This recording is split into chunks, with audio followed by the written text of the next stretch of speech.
ॐ विश्वं दर्पणदृश्यमाननगरी तुल्यन्निजान्तर्गतं पश्यन्नात्मनि मायया बहिर्बोधभूतं यथा निद्रया यस्साक्षात् कुरुते प्रबोधसमये स्वात्मानमेवाद्वयं तस्मै श्रीगुरुमूर्तये नमः इदं श्रीदक्षिणामूर्तये तस्मै श्रीगुरुमूर्तये नमः इदं श्रीदक्षिणामूर्तये ॐ सहना भवतु सहनौ भुनक्तु सह वीर्यङ्करवावहै तेजस्विनावधीतमस्तु मा विद्विषावहै ॐ शान्तिः शान्तिः शान्तिः सदाशिवसमारम्भां शङ्कराचार्यमध्यमाम् अस्मदाचार्यपर्यन्तां वन्दे गुरुपरम्पराम् ॐ Verse 74 बोधोपास्त्योर्विशेषः कः इति चेदुच्यते शृणु वस्तुतन्त्रो भवेद्बोधः कर्तुतन्त्रमुपासनम्. It's a very important topic has begun. Second topic. Actually, that topic is between verse 75 to 122. So it has been introduced here. And the difference in the topic is difference between a Nirguna Brahma Upasana and Nirguna Brahma Jnanam. Nirguna Brahma Upasana Vritti and Nirguna Brahma Jnana Vritti. So this is the difference will be clearly shown here. Very subtle difference. Generally, in a normal course, while a person gains Jnanam through Shravanam, there the Vritti arises. When you listen to Shastra, through the teacher, that Vritti, Jnana Vritti arises. Of course, Mananam will give you further clarity. A certain logical analysis has been done, by which, well, definitely, you will be able to remove the obstacles. Certain obstacles are there. Because obstacles are there, then that Jnanam is not Jnanam. Even though it has been generated from Shravanam, it is not Jnanam. Anywhere, any kind of a obstacle remain. A doubt. Here, in what we are, that obstacle is a doubt. Because that doubt will be there. It's very, very evident. Because, the human being has to rely on perception, the senses which has been given. And what Shastra talks is something which is against perception. So perception reveals a duality. I mean, it doesn't reveal duality, but let us take it for a time being. Perception means you are seeing me. And so immediately you will conclude that Swami is different from me. There is nothing. And not only that you see one form, right? You see some other form. You see a camera, you see a car, you see a house, and one is different from other. So clear. So all perception, the duality has a basis in perception. And beyond, no one doubts perception. No one doubts. And if a person doubts perception, he cannot run his life. What I see itself is doubtful. What I hear is a doubtful. All the time, suppose if it is occurring in mind all the time, then how will you realize, how will you conduct yourself? And therefore, this non-duality, which is revealed by the Shastra, has a basis in Shastra, and the duality which has a basis in perception, very against. And naturally, a doubt will remain for a long time. Who knows who has written this all? Right? Who knows? They may say non-duality. Some Shastra, some words. And therefore, well, I can rely on my perception. Perception reveals several colors, forms. Perception reveals several sounds. Perception reveals several smells. That is all several, various and many. And therefore, duality only has a basis. Duality is quite strong. Duality wins.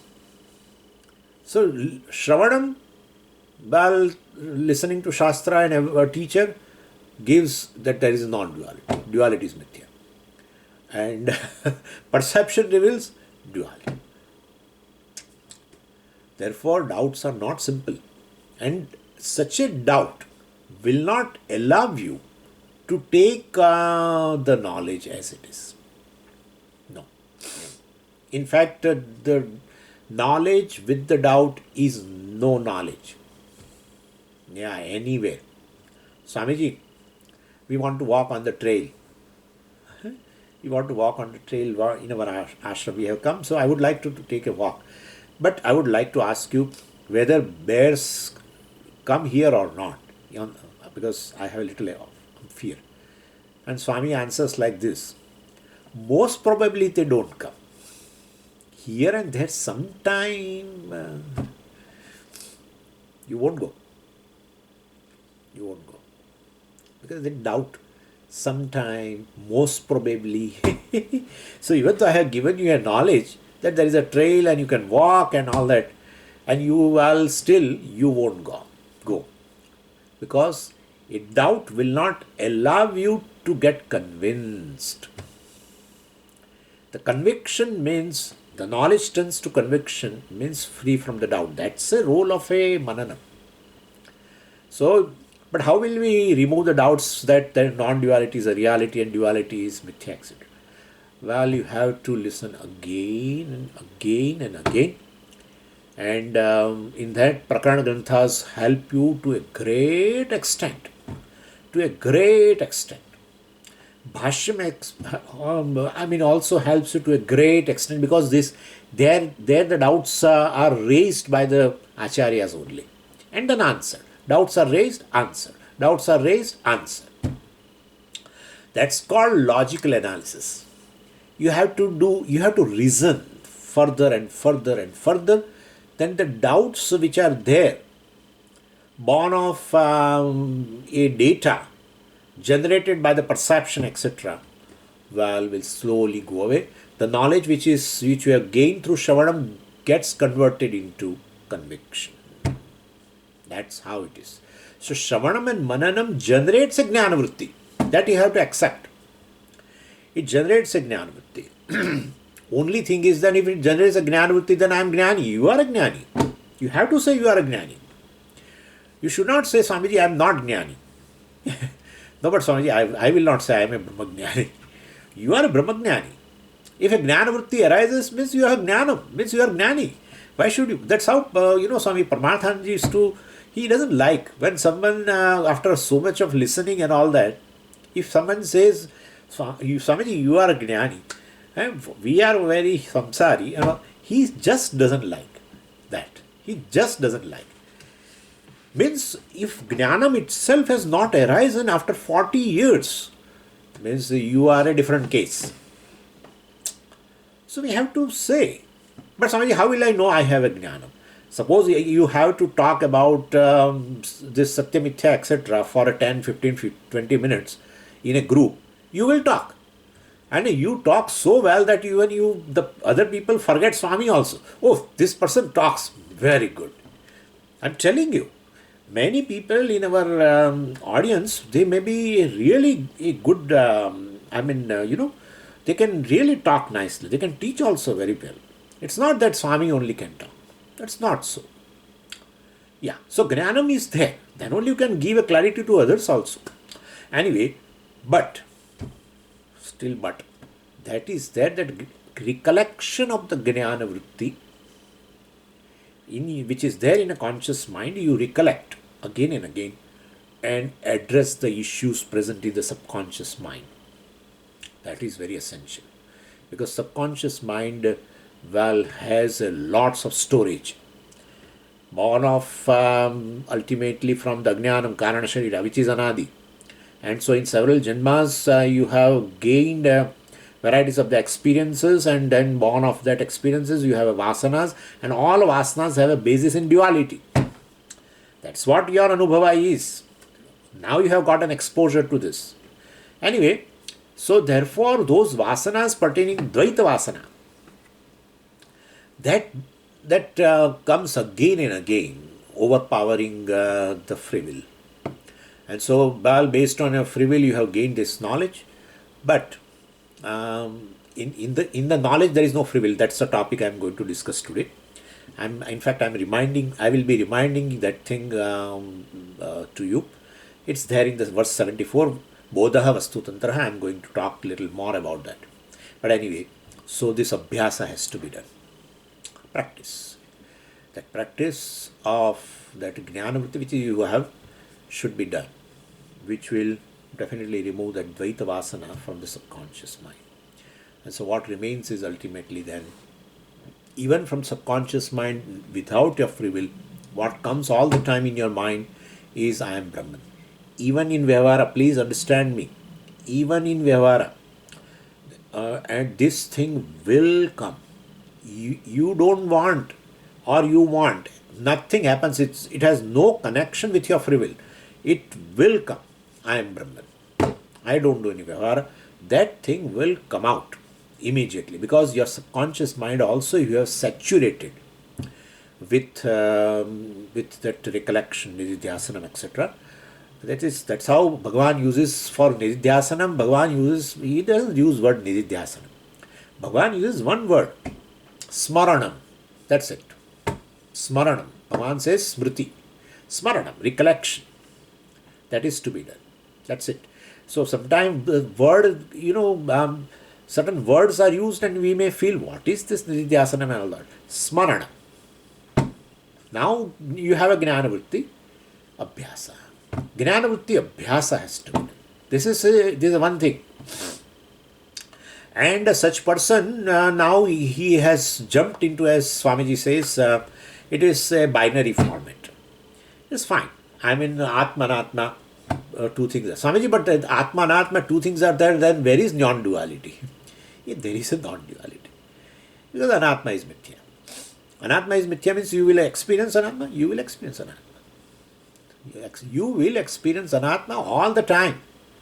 You can't do anything. Only your role you have done, and that is a plucking the reality from what you experience. That's it. Nothing else. The ego continues, the body continues, the prarabdha continues, the experiences continue, everything continues. That is the mithya thing. Nothing will stop. So earlier, whatever you experience, you had a sense of a reality, putting an I sense, because I is real. So wherever you put I sense, that you take it real. That's how it is. And that is how, definitely, now you don't. Even from the ego, you have taken away the reality. The ego will continue. Ego will continue throughout the life. That's how one jnani also exhausts his prarabdha. So, this jnana-vritti abhyasa ultimately leads to this binary format, satya-mithya format. There are no two things. Mithya is not counted along with the satyam, you know very well, and therefore there is no really counting two. Anyway, and therefore your prayers, etc., also will not be based on Ishvara is different and you are a sadhaka and you want moksha and all that chitta shuddhi, and no prayer, frankly speaking. Even suppose he does a prayer may be for samashti, sarve bhavantu sukhina, etc. He may do that kind of a prayer, because what is the wrong in that ultimately? Because ego is there. So, that apparent kartrutvam is there, apparent devotee is there. So this prayer will be there at the level of ahankara. So, because he does all other things on the basis of ahankara. Ahankara is the subject of the activity. So activities are there because he is living a life. And then if activity is there, then the subject of activity should be there. That's the ego, karta. So the way he walks and talks and eats and other things are continuing. Even though he says I am Brahman, and he may say I am eater also, he may say I am a teacher also, anything, just continues. So as a devotee also can pray, why not? So there is nothing against. Yeah, but he wants something else. I am a sadhaka, I am a seeker, I want moksha, I don't still I am unsuccessful. That thing goes away. Such prayer will not be there. So this person basically who is what I mean about what I am talking about, which person I am talking, even the person who has done Shravan Mananam and gained clarity, he has already entered into this format. And therefore, he will not look upon Ishvara as still different and praying for the Chitta Shuddhi and all that, praying for the success of Nididhyasanam. Perhaps that also will not be there. This is one. The second one is, well, he has also heard same teacher, Mahavakya, but definitely he is not able to change this format. Which format? I am different, Ishvara is different, Jagat is different, etc. I am Jiva, that's for sure. Right now I am not able to say I am Brahman. And so, well, definitely for him Ishvara will be different. And even Jagat also is different, etc. And so his prayer will be different, definitely different. He will look upon, look up to Ishvara for fulfillment. Even a prayer for moksha, yeah, will be there. That person doesn't have, but this person has. Bhagavan gives me moksha, give me this knowledge. But you have heard. No, but I don't have knowledge. You have heard Mahavakya that you are Brahman. No, but I don't have knowledge. You are free. No, I can't say I am free. Right? You can follow that, what I am saying. So therefore he may pray. And teacher tells also in between that you don't have you should have a Chitta Shuddhi, that gives you Adhikaritvam, and this, all that. Then you pray. May you give me Chitta Shuddhi, Bhagavan. So this is a triangular format. That Swamiji used to say like this. So it's a wonderful thing. Anyway, so this kind of a thing will continue for a time being. But then how long it will continue? How will that triangular format get converted into a binary format? Yeah, that is where Nirguna Brahma Upasana has a role. So here also now he has heard that I am Brahman, but he doesn't have a Jnana Vritti. He has a Jnana Abhasa.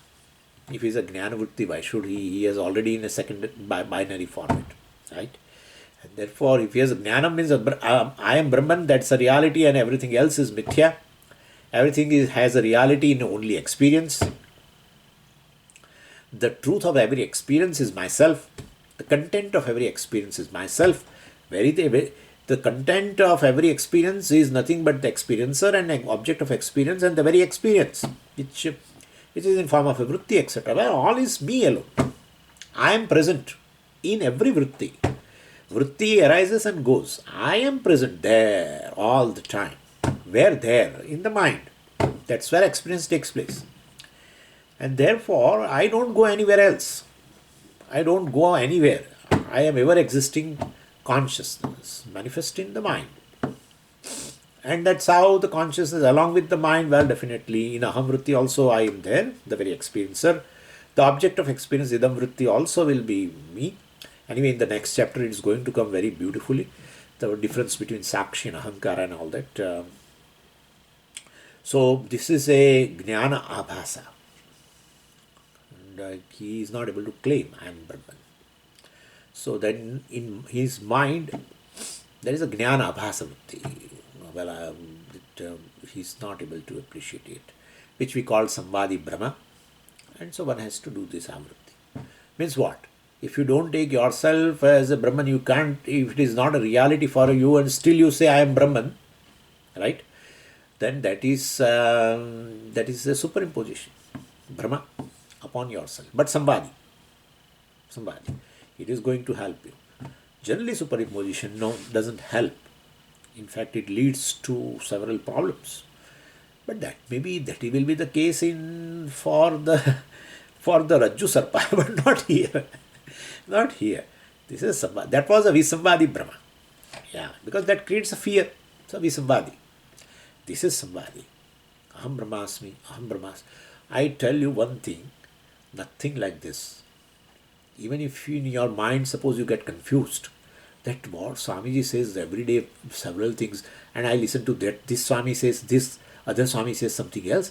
What? How many things what I'm going to do, etc. Just forget it. Just do this. Aham Brahmasmi, Aham Brahmasmi, Aham Brahmasmi. Keep doing it. Keep doing it. It will do its job. How? Creating punyam. This is punyam. There it was different. Jnanavritti abhyasa will ultimately make your mind, a subconscious mind, saturated with this Advaita Vasana. And you will own up the knowledge. Well, and here it is generating punya because it's a karma. Upasana is a karma, manas karma. Definitely it generates a punyam. Aham Brahmasmi is a Veda Vakya. And so, well, that statement, etc., is generating, abhyasa of that generates punyam, which will convert your mind into a binary format.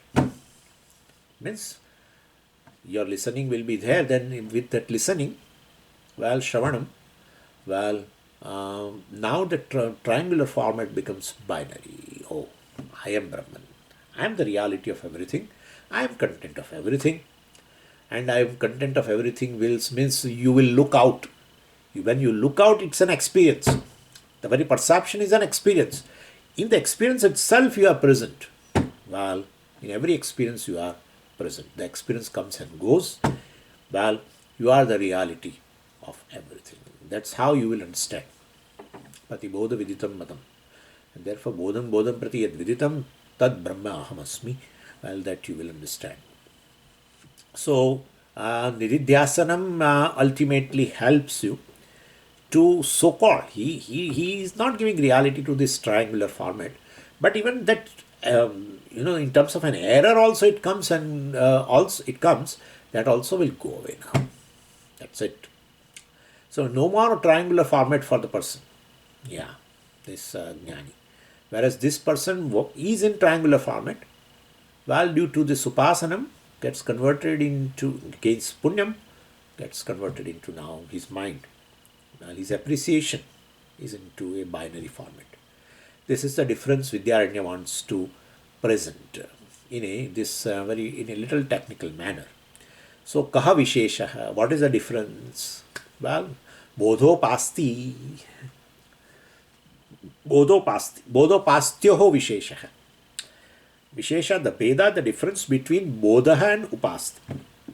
Bodhopastyoho is a sixth case, 6/2. The word is Bodhopasti, like a Nadi, Nadyoho, Bodhopastyoho, because it's a Dvandva. Bodha cha Upastihi cha Bodhopasti. Yeah. Upasti word is actually a Rasvaikara.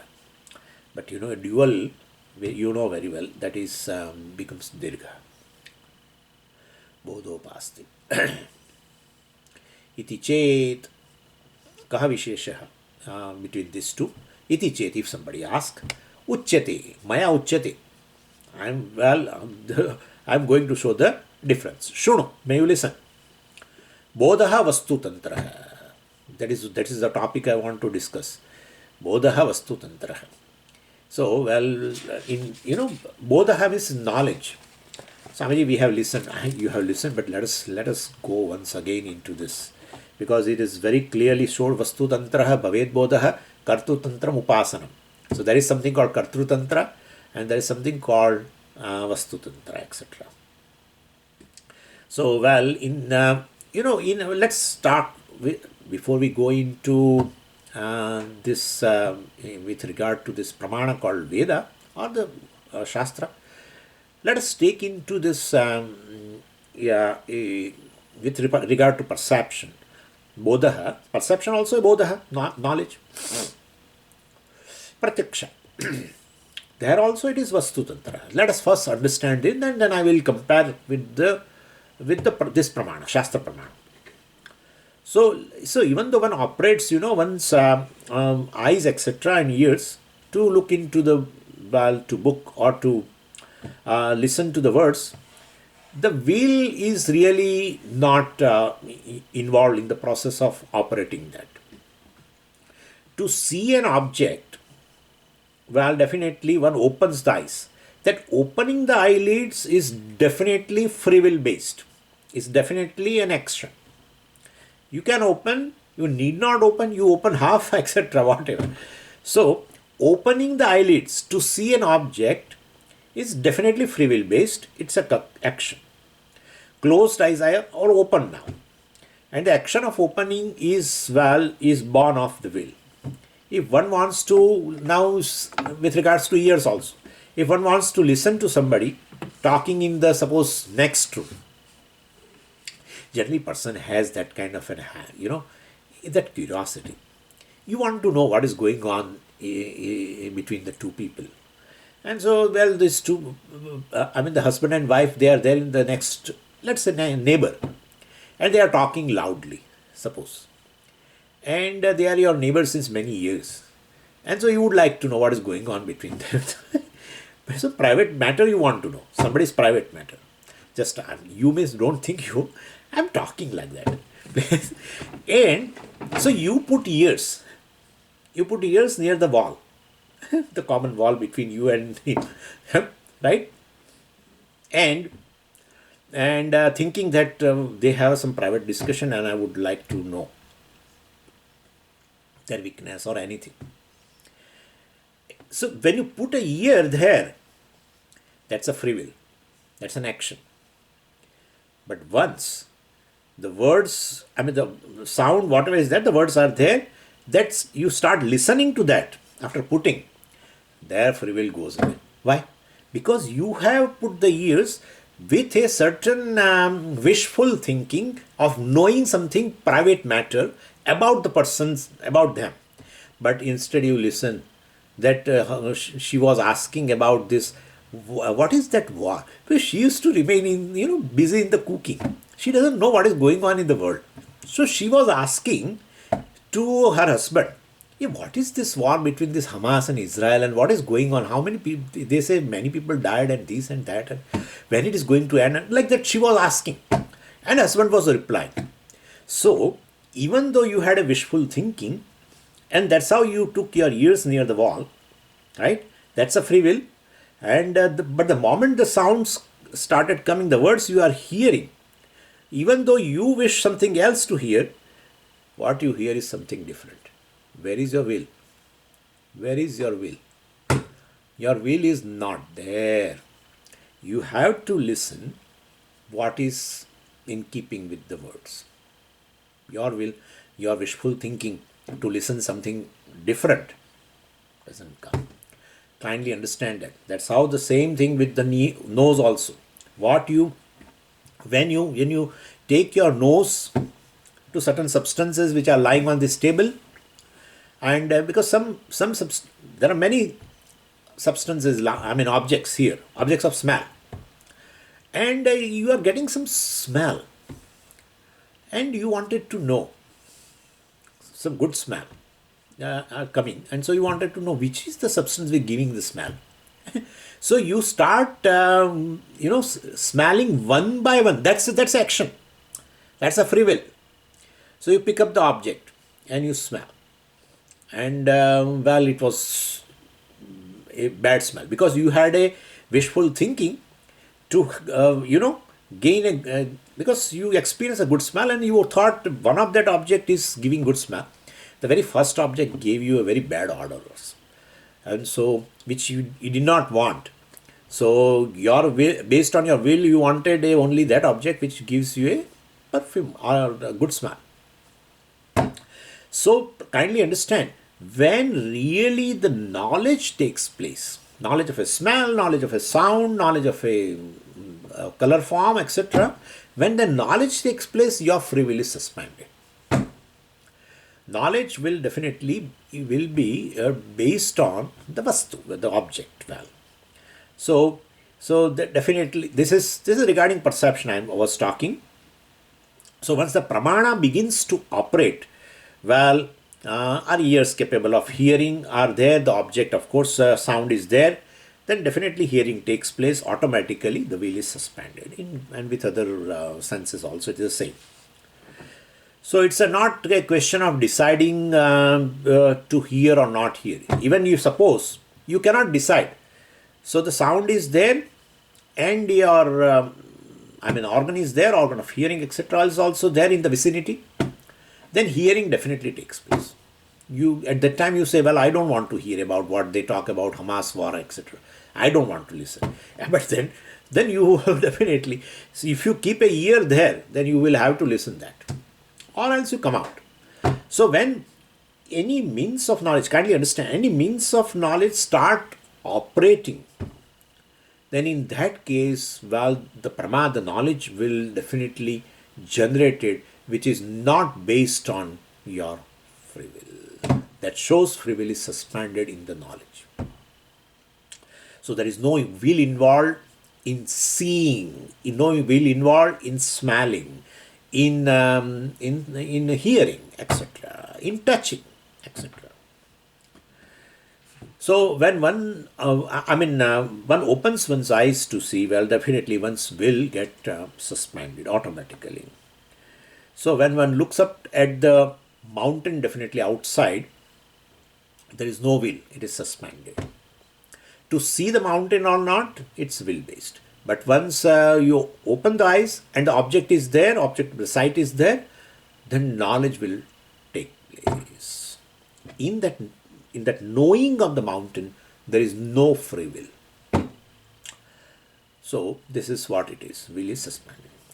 Same way that when the smell is picked up, the will is suspended.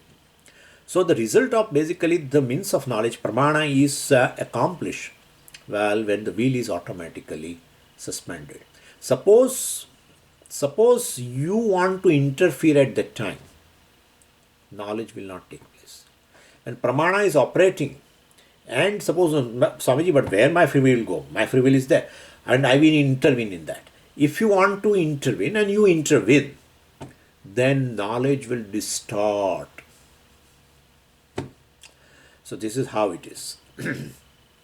So pramana of a Vedanta also is in operation. One's will has to be suspended, because it's not an automatic thing coming as it does from an external source. That is why definitely that is how we say always that in knowing anything, you should have a very healthy attitude towards a means of knowledge. And that healthy attitude, what we call as a Shraddha. That is what we call as a Shraddha. So that is a surrender. Shraddha is there, that is a surrender of free will. If free will is intervening, you will not be able to know the object as it is.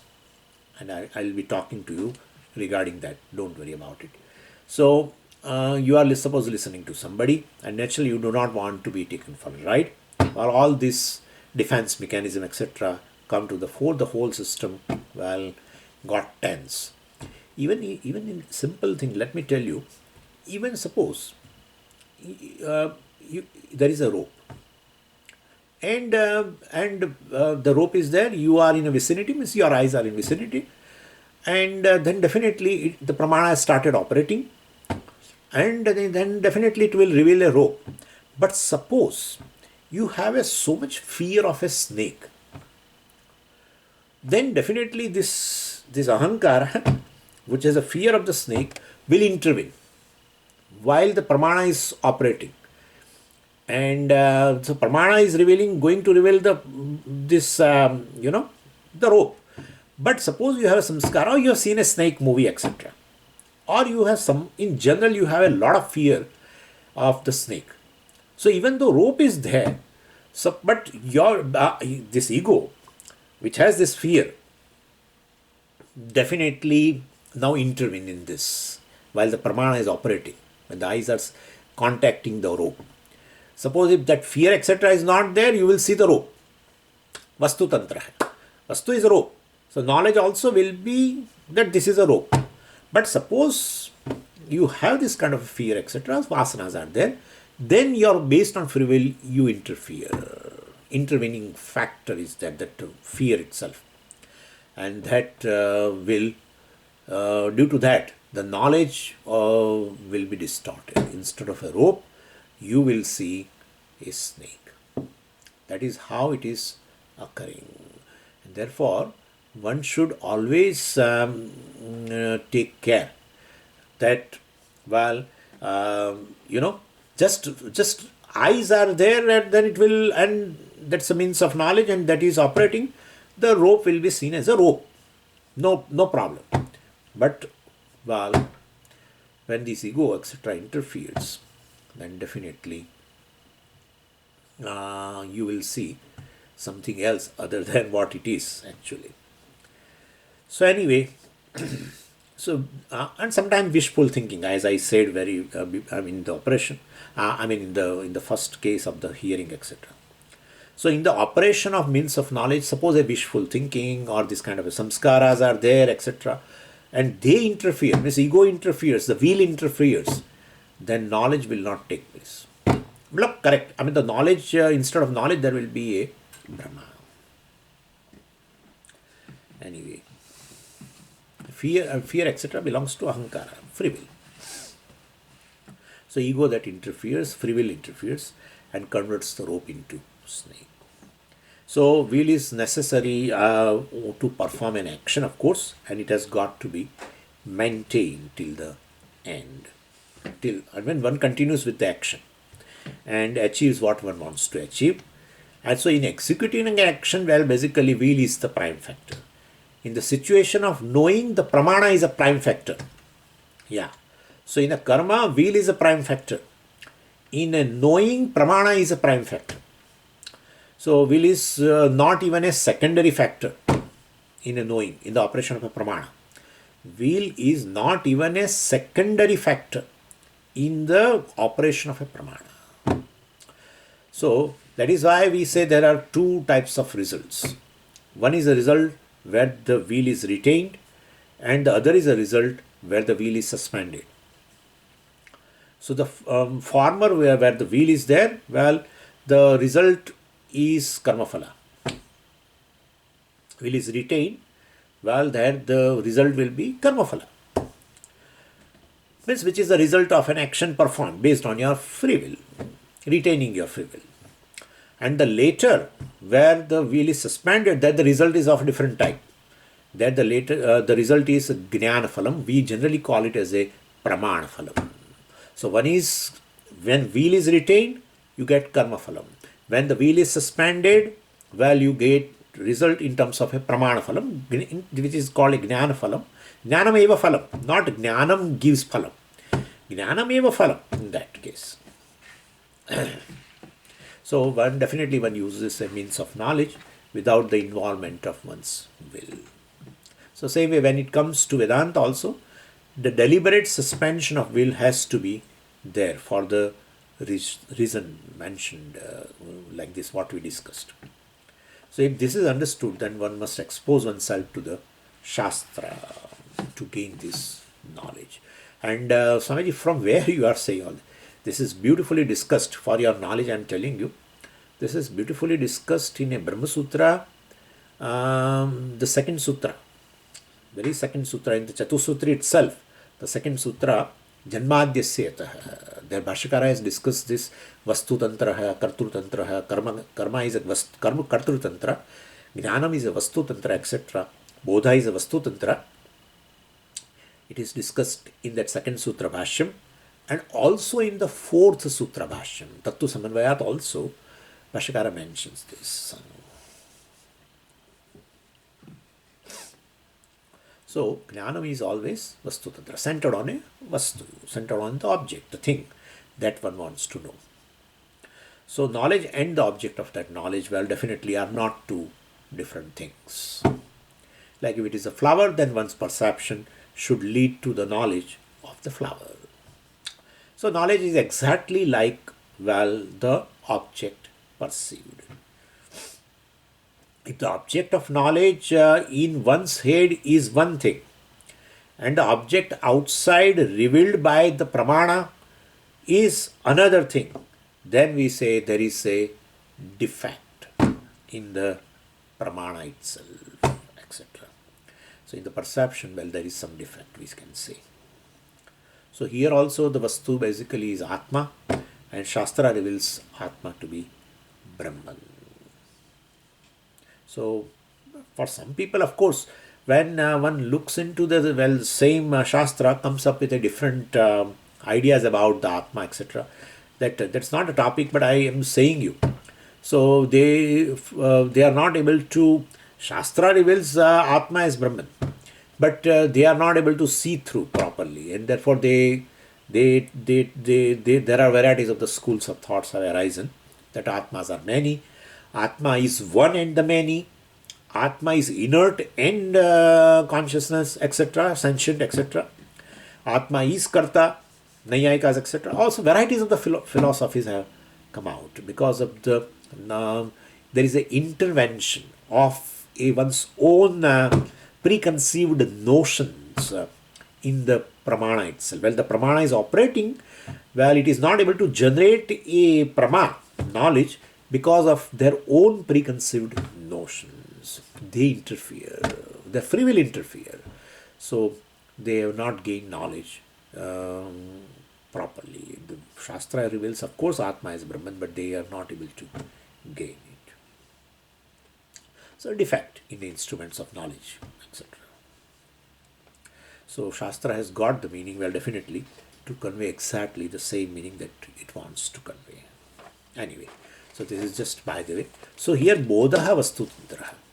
Jnanam is always in keeping with the Vastu, here Brahman.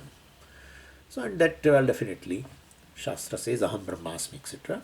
Mahavakya, etc. will definitely give this Jnana Vritti. Whereas in Nirguna Brahma Upasana, well, this Aham Brahmasmi is not seen as a fact because of obstacles present. And then definitely still he takes himself to be a Karta. Then, well, no problem. Then this Brahman is superimposed, Aham Brahmasmi, Aham Karta.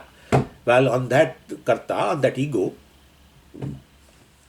this Brahman is superimposed because Upasana, deliberate superimposition and repetition of that, Aham Brahmasmi, etc. And this person will have this kind of a thing that if I do this Upasana, well, one day I will gain moksha, I will be liberated. By practicing, I am free, I am Brahman, well, one day I will be liberated. This is the approach of the Nirguna Brahma Upasaka. It is Kartrutantram, right? Kartrutantram. Because you may do, suppose if I today tell you that please repeat like this, Aham Brahmasmi, whenever you are free. It's all based on your free will. Well, you may do, you may not do. If I say, I'm going to say later that, well, don't waste time. Whenever you get a time, start doing this. So, well, it should be a little intense also. I'm going to say later. So then you say, well, Swami may say something because he doesn't have any job to do. We have a lot of things to do. So, well, all the time, that fellow may say anything. So, at 10:30 comes and say anything. We may do, we may not do. So, Kartrutvam is there very well. And you superimpose the Brahman upon yourself. In case if you have obstacles. I don't think you have. But this is then, that's how it says Kartu Tantram Upasanam. The verse 74, second line I am talking about. Vastu Tantraha Bodhaha Bhavet and Kartu Tantram Upasanam. And this is a pratigna, opening statement of a Vidyaranya to discuss this topic of a difference between these two. And how many verses? 75 to 122 is a commentary on this verse, verse 74. Verse 75. Vicharajayate bodhaha anichayam na nivartayet sotpatti matrat samsare dahatyakhila satyatam. Simple. Vicharat bodhaha jayate. Gnana vritti, well defined. Vichara means a shravan. Immediately you have to put the word, replace the word shravan. Vichara means analysis. Analysis of what? Mahavakya. The analysis of the Mahavakya with the help of a teacher for a length of time. That same Swamiji talks like this. So, for a length of time, well, is called shravanam. That's a technical word. Of course, but we listen also. In that we definitely listen from the teacher's mouth. So it's also called Shravanam that way. So this Jnanavritti, well, which definitely change the format, is born of this analysis. And that analysis also, we, as I said, Mananam is not, we take it a little differently, because the study, as you study, your study becomes intense, also involves a certain bhashyam and other things also, maybe tika also. Then definitely your Shravanam also includes Mananam, because the questions are there, doubts are there, and then they are answered also. So Vichara we generally Shravanam, but we include Mananam also. That will generate what? This Jnanavritti. Means what? This binary format. Now, I am the reality of the whole thing, content of the whole thing, truth of everything, and what I experience is basically mithya. Apparent, you can say. This upasana cannot produce this Jnanavritti. It can produce punyam. Then one can come to this jnana. Same Shravanam, well, which turns into, gives him knowledge. And he also gets from that triangular format, now he becomes to this binary format. So Vicharat bodha jayate. So Jnanam will arise, yamna nivartayet. And once that Jnanam comes, well, definitely it will not go away. So whether I continue to entertain that vritti or not, generally once the knowledge has taken place, will not go away. Suppose, now we can go into further, because you people are very advanced, so I can go. Suppose the Shravanam has given knowledge, and but you feel that no, Swamiji, it has given me knowledge, it gave me certain clarity, but then again it has gone away. Means still it is not complete. Means doubts are there. Could you follow? Because doubts are there means that knowledge which is generated has not convinced you. If it is conviction, it will not go away. And that's how the acharyas give example that 2 plus 2, 4. Puja Swamiji also used to give, and other acharya also gives. 2 plus 2, 4.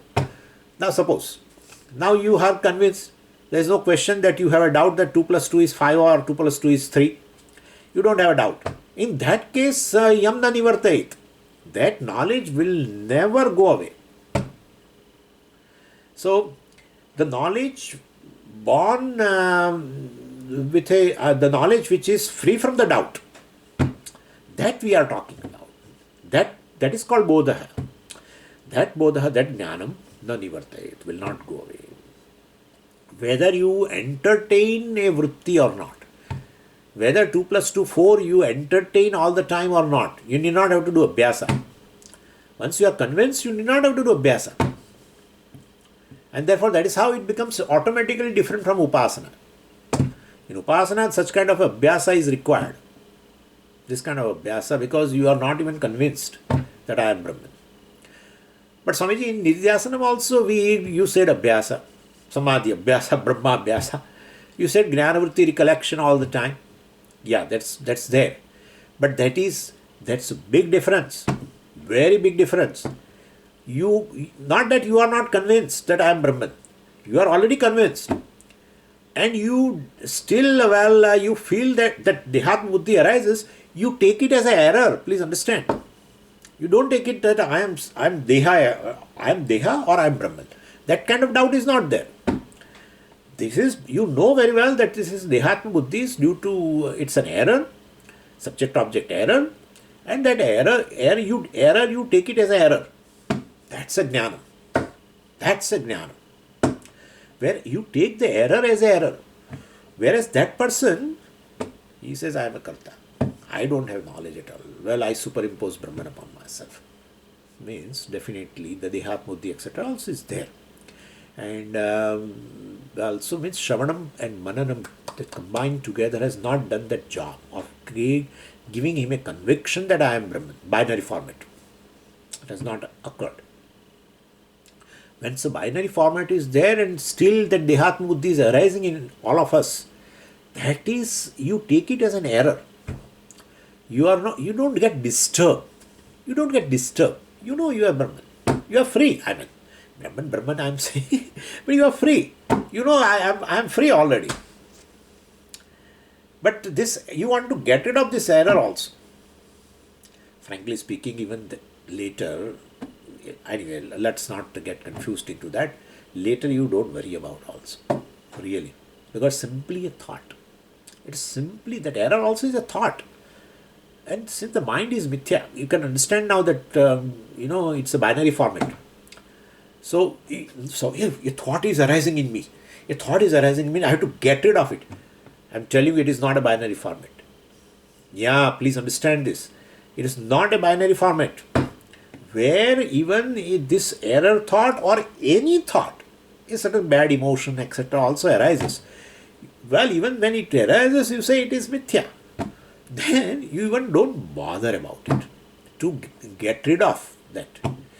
That's a wonderful thing. But initially, let us say, yeah, that this kind of a thought arises, error thought, I am deha, etc. And you know it's an error and you want to get rid of it. And so you recollect the teaching, which is clear to you now from Shravanam and Mananam. You are convinced also.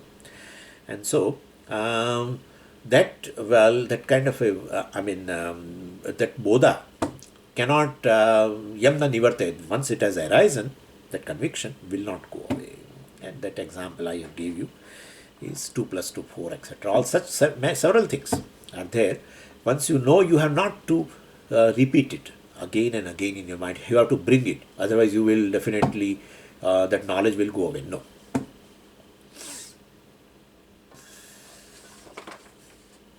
But upasana definitely requires a repetition. Because there the format itself is little different. Samsara format. That's a triangular format. So, yam jnanam or bodham na nivartayet. Well, it doesn't go away once it vicharat. Vichara includes shravanam and mananam. Then it will never not go away. Aniccha. So, even though you don't like, suppose, but still it will not go away. Like, India has lost that World Cup. Now that knowledge you have, it's anicca that you don't want to see that way.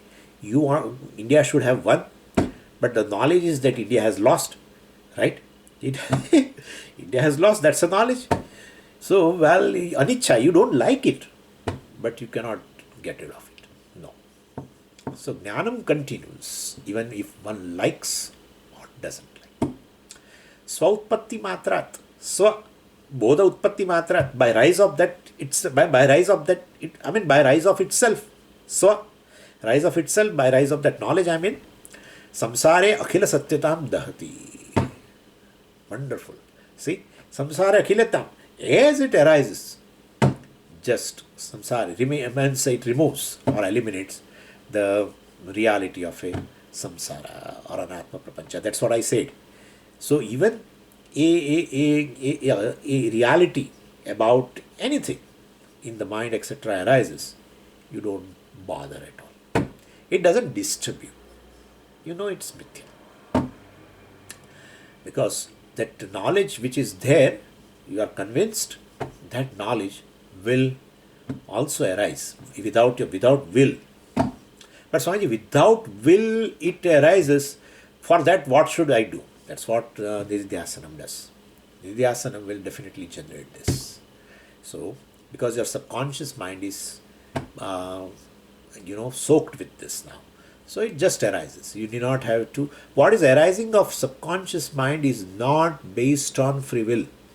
What is arising in a conscious mind is based on free will. Please understand this. The functioning of the subconscious mind and the functioning of a conscious mind are entirely has a different basis. Functioning of the subconscious mind is based on vasanas. Functioning of the conscious mind is based on free will. So this, once Nidhyasanam etc. is done for some time, then definitely your subconscious mind also has now a different vasanas, Advaita vasana, Aham Brahmasmi vasana, and that automatically arises and removes this, error, etc. It just removes that which is arising in your mind. So, samsare akhilada satyatam dahati. And in that case, well, all faculties, then, well, orderliness, utility, everything, well, definitely continue. Utility continue, the transaction continue, etc. Everything continues. Pashan, Shunvan, Spashan, Jigran, Ashnan, Gachan, Sapan, Swasan, Pralapan, Unmishan, Nimishan, right? Etc. Everything continues. I don't do anything, etc. Navadvare Puredehi Naiva Kurvannakaren, etc. And therefore, everything continues. Transaction continues, the utility hunger continues. Then the well, definitely hunger is there, the food will remove it. Oh, food removes hunger. Therefore, food is reality. No, no. But Swamiji, food is real. No. As the reality of hunger, so the reality of the food. So, well, in a waking state, whatever the food you have, it doesn't help you when you are hungry in a dream state. So, don't say. So, well, you go, some people, there was one king called Muhammad Begdo. When he goes to sleep, he was very, very foodie. And so when he goes to sleep, also he keeps bottles around, all these nuts and other things around his bed. And since he constantly thinks of this food and hunger and all that, so at night also sometimes he gets that kind of a dream. Then, well, I'm in a jungle, I don't have a food, I'm so much hungry and all that. Oh, and then some Babaji gave him some food. Beta, take this food, etc. So that, even though this food which is there outside did not help. Otherwise, why should he even suffer from the hunger, right? But he sees himself a hungry for a length of time. And his prana was about to go and somebody comes and helps. And that the food, whatever comes, is a dream food.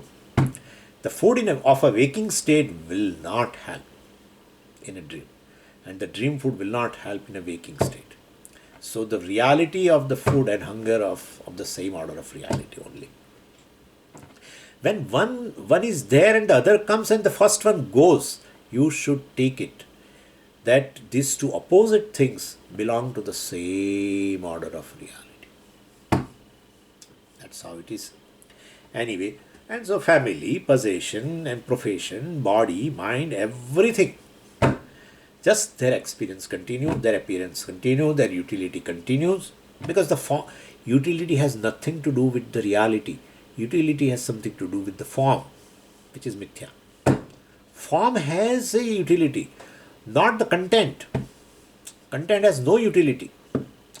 Yes, the content, well, the form is sustained by that content. That's a different thing. But the form you need, the clay cannot help you. You have to have a pot to quench your thirst. The clay cannot quench your thirst. Definitely. Now, Swamiji, clay is a reality. Pot is not a reality. Therefore, well, if pot quenches my thirst, I mean, water, etc., which it can hold, quench my thirst, can quench. I mean, it serves some purpose. Therefore, pot is the reality. Clay doesn't serve the purpose. Therefore, clay is a mithya. You don't say that. Don't say that. What serves a purpose, well, is mithya actually. The form serves a purpose. And to have a transaction with the form, well, you should have certain names also, and therefore names and forms, which is called Jagat, which is Anatma, which is mithya. And the very content of everything, which is existence and consciousness in every name and form, well, that is ultimately a reality. Because the form is revealed, therefore it is pervaded by the consciousness. And therefore form is, therefore it is pervaded by existence. So Satchit alone is the basis for all the names and forms. That is the reality. If that is not there, where is the form? And how it is revealed if consciousness is not there? And therefore, Satchit is the basis. That is in and through every form. That is the reality, that is myself. Therefore, what you experience, will you take it as a mithya? Everything with utility, etc. Orderliness. Somebody told me this question also, and it will be asked to some other teacher also, that suppose you say everything is in order, then how can you call it mithya? Orderliness is mithya. It's all law, and that is mithya. That's mithya. The content of the law is content of every order, biological order, chemical order, whatever order, physical order, psychological order, whatever the laws, order, law. The content of that, the very existence and the revelation of everything is the content, and that is myself, Satchit. And when this kind of thing is there, when Anatma becomes Mithya, then definitely we can, his life then is a life of an entertainment.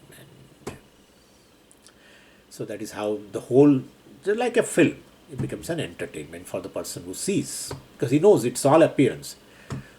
For a child, it is not. For a child, movie is not an entertainment. Yeah. When child grows, becomes adult, then it becomes. Or child starts crying. Something happens there in the film. Child starts crying so much, profusely. So basically, for an adult, it is entertainment, because it's whole appearance. You experience all the time 3 hours. Continue to experience. But if one thing doesn't go away from your mind, it's all an appearance. Therefore, you enjoy it also. That is how the Jnani's life. This is called Jivan Mukti. Jivan Mukti, in which your freedom is not dependent upon anything. Does not depend upon even mental condition. You are free. Even your freedom does not depend upon other purushartha. Moksha, see, something we should understand. Moksha means freedom. Well, has nothing to do with arthakama. You can continue. You can continue. Moksha is there, therefore artha will go away from my life. This moksha is there, therefore kama pursuit will go away. If something goes away, it's not like that. But Swamiji, who said? Puja Swamiji said. Freedom is absolute freedom. Does not depend upon anything. Means you can continue. But the Swamiji, then artha means objects of security. Then you already feel that, you already know you are secure. Then how can those things continue?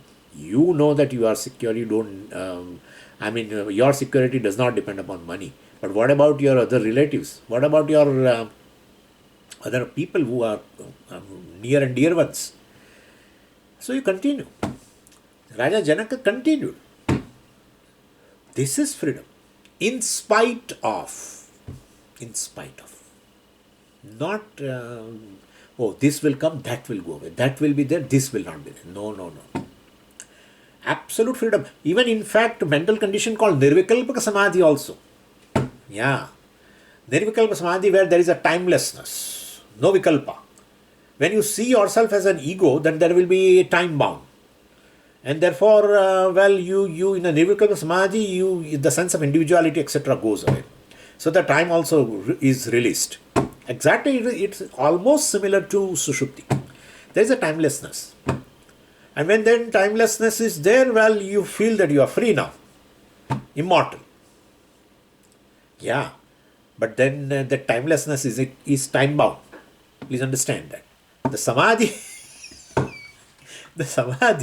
the Vikalpa Samadhi, where you experience timelessness with respect to oneself, is time bound. When you come out, you again take yourself time bound. So, I am timeless, I am free self in a Nirvikalpa Samadhi. That kind of a mental condition should be there. Then I experience freedom, I will have a moksha. That is not freedom. Because your freedom is lying in a certain type of condition of the mind. Where you are reality of everything, how can a mithya will definitely, how can a mithya thing can, what kind of a word I should use? How can mithya determine your freedom? You are reality of everything. If mithya determines your freedom, then it's not mithya, honestly. It is satyam. You are unaffected by anything. Please understand, everything is time bound. Any mental condition also. Why I am saying is, we have that kind of a notion going on in our mind. When such kind of a mental condition will be there, I will be free. That is not freedom. It's purely dependency on the mental condition. Where there is dependency, where is freedom? Freedom is absolute freedom. Where you are free, you know that you are free. That's only freedom. By nature you are free. That's it. You are by nature with not time bound, not space bound, not any attributes bound. Nothing can bind you. Everything exists in you. Everything comes and goes in you. That you sustain everything. That is freedom. Om Purnamadah Purnamidam Purnat Purnamudachyate Purnasya Purnamadaya Purnamevavashishyate. Om Shanti Shanti Shanti. Harihi Om Shri Gurubhyo Namaha. Harihi Om.